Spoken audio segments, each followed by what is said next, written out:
Erkakni kim harakatga keltiradi degan savolimga hamma birdek ayoli deb javob beribdi.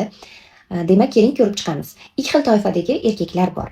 Bir xil toifadagi erkaklar, ular har doim harakatda, har doim jangda.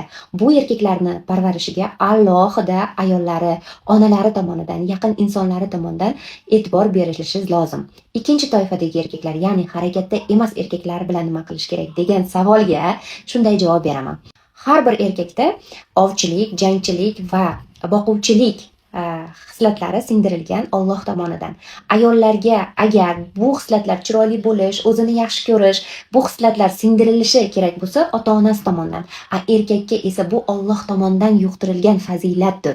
Bu fazilatdan ozgina yiroqlashib qolgan erkaklarimiz bor va ularni harakatga keltiruvchi bir ikkita omillar bor. Siz bilan ham bo'lishmoqchiman. Diqqat bilan quloq soling.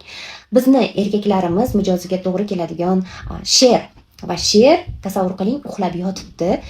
U qaysi vaqtda harakatga keladi? Qachonki qorni ochsa, qachonki xavfni his qilsa, ya'ni urushni his qilsa, shundagina harakatga keladi. Agar sizning erkagingiz harakatdan to'xtab qolgan bo'lsa, demak uni qorni to'q va u o'zini xavfsizlikda his qilyapti. Urush e'lon qilish kerak va shundagina u harakatga ketadi. Bu ma'lumotni yaxshilab o'ylab ko'ring va urush e'lon qilishni, urush ochishni yo'llarini qidirib ko'ring. Lekin e'tibor bering, ekologik yo'llarini. Ma'lumot qiziq bo'lgan bo'lsa, foydali bo'lgan bo'lsa, bitta like bosamiz va hamma onalar, hamma ayollar ko'rishi shart yuborib qo'yamiz.